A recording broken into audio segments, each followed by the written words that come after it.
नमस्कार दोस्तों, आप सभी का हार्दिक स्वागत है। आज की कहानी है लोमड़ी और सारस।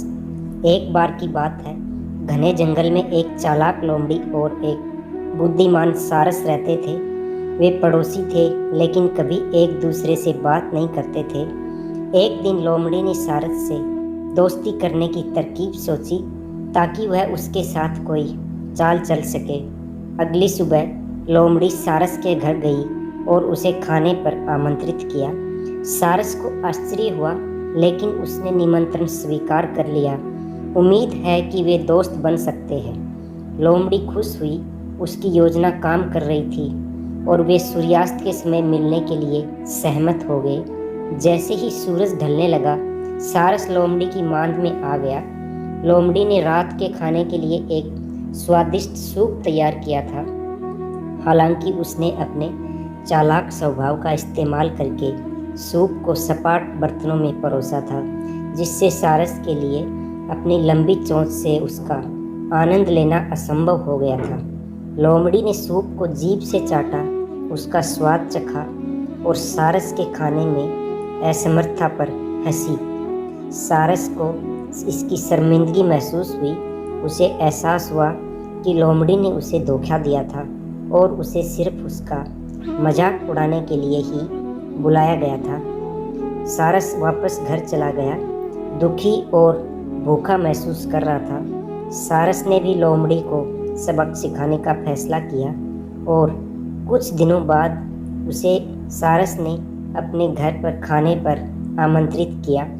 सारस के इरादों के बारे में जानने के लिए उत्सुक लोमड़ी ने भी निमंत्रण स्वीकार कर लिया और समय पर सारस के घर पहुंच गई। सारस ने लोमड़ी का गर्मजोशी से स्वागत किया, जिससे लोमड़ी को यकीन हो गया कि सारस भी उसको पिछली चाल का एहसास नहीं हुआ है।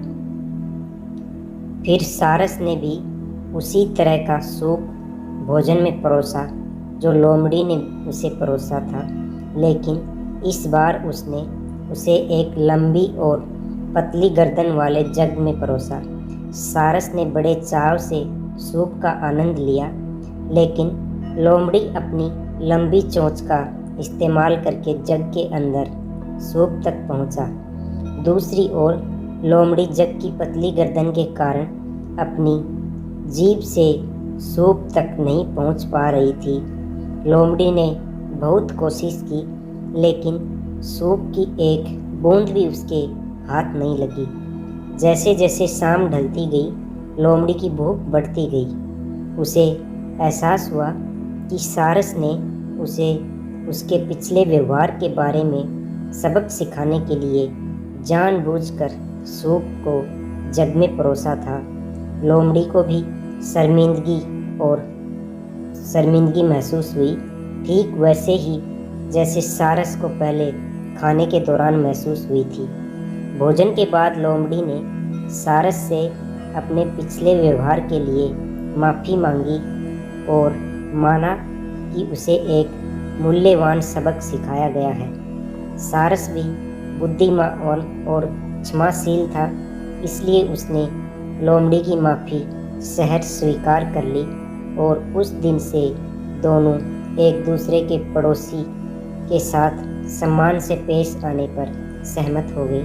दोस्तों, आज का वीडियो यहीं समाप्त होता है।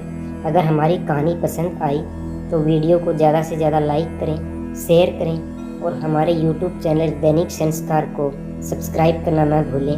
मिलते हैं अगले वीडियो में नई कहानी के साथ। धन्यवाद। जय श्री कृष्ण। राधे राधे।